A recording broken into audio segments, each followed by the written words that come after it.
Mentors English Express, and I'm Sudha Oberoi. In my previous video of Chapter 2, The Sound of Music, Part 1, I had explained the students of Class 9th, Evelyn Glennie, listens to sound without hearing it. Now in this video of the same Chapter 2, The Sound of Music Part 2, I am going to explain you its Part 2, The Shehnai of Bismillah Khan. This chapter is written by Deborah Cowley. This lesson enlightens us about the origin of Shehnai and how it got its name. We also come to know about Bismillah Khan's childhood days and his devotion to music. In this chapter, we will talk about Bismillah Khan, who is a renowned Shehnai player. He is famous as a superb Shehnai player not only in India but in many foreign countries also. Then we have Ali Baksh, who is his maternal uncle as well as his mentor who taught him Shehnai. And then we have Babar, who modified the instrument Pungi into Shehnai. Let us understand the chapter with the help of important points. Bismillah Khan was born in a family of professional musicians. He was attracted to Shehnai at the age of 3, and with his hard work he took it to the classical stage. Now before Shehnai was invented, Pungi was played, but Pungi was banned by Emperor Aurangzeb because of his strident, harsh, unpleasant voice. So a Babar, who also belonged to the family of musicians, decided to improvise the tonal quality of Pungi. He took a longer pipe as well as a broader pipe than Pungi and made 7 holes in it, and when he played it, sweet, soft music came out. And this music was praised by Aurangzeb and he included it in his court.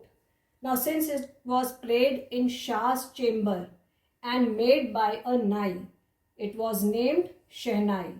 So in this way, Shehnai got its name. The sound of Shehnai is considered auspicious. So it became a part of Wobble. Wobble is a group of traditional musical instruments in royal court. And it was also played in temples and on weddings. Now let us understand the life of Bismillah Khan. Bismillah Khan was born on 21st March 1916 in Damrao in musician's family of Rasool Baksh. His father Pegambar Baksh was also a Shehnai player. At the age of 3, he moved to Banaras with his uncle and he took lessons of Shehnai from his uncle. His uncle Ali Baksh became his mentor. He was employed at Vishnu temple. His uncle was employed there. Bismillah invented many ragas because he had interest in Shehnai. He invented many ragas. At the age of 5, he used to sing Bhojpuri Chet at Bihari Ji's temple at Damrao. There he was given a big laddu of 1.25 kg by the local Maharaja.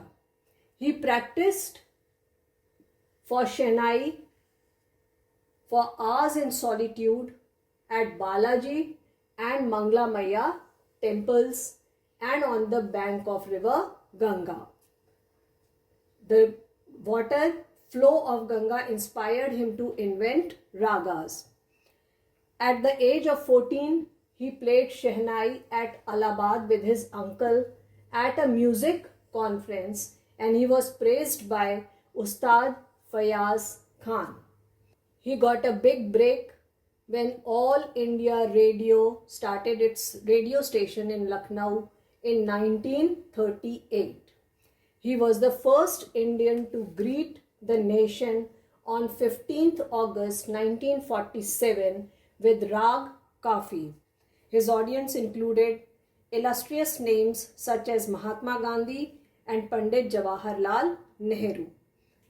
He has given memorable performances not only in India but abroad also.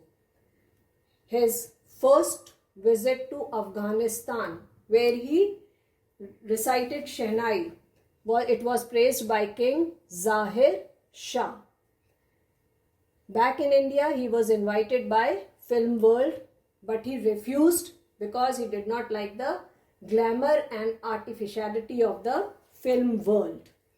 He was the first Indian to participate at Lincoln Central Hall in the USA. He also participated in the World Exposition in Montreal, the Cannes Art Festival, and in Osaka Trade Fair, and Auditorium Tahar Mosiki. Ustad Bismillah Khan was named after him in Tehran. He had won many awards which included Padma Shri, Padma Bhushan, Padma Vibhushan and Bharat Ratna. So children, Ustad Bismillah Khan was a great patriot who refused to start a Shehnai school in the USA. He wanted the children of his country to follow the tradition of Indian music and take the legacy forward. Here are textual questions. Why did Aurangzeb ban playing of Pungi? Pungi's sound wasn't melodious, it wasn't sweet, it was harsh and unpleasant. It was considered as a reeded noise maker. It was loud, shrilling and unpleasant, so it was banned. Next, how is Shehnai different from Pungi? Now Shehnai is also a reeded instrument, but it is longer and broader than Pungi. It had 7 holes and it created a very sweet, soft, melodious sound. Next, where was Shehnai traditionally played? How did Bismillah Khan change it? Traditionally, Shehnai was played at Royal Court as a part of traditional instruments called Naubat. Later on, it was played in temples and weddings also.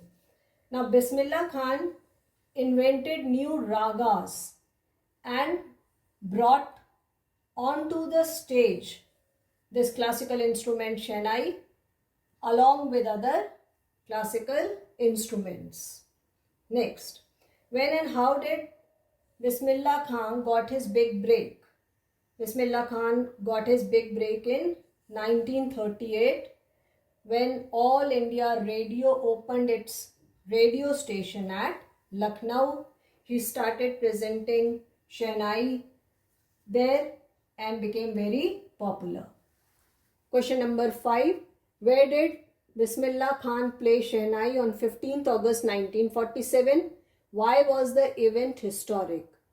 On 15th August 1947, he greeted the nation from Red Fort.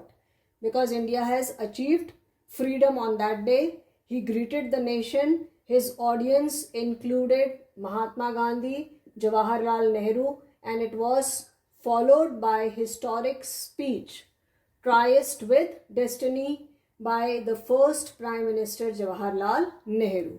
That made the event historic. Next, why did Bismillah Khan refuse to start Shehnai school in the USA?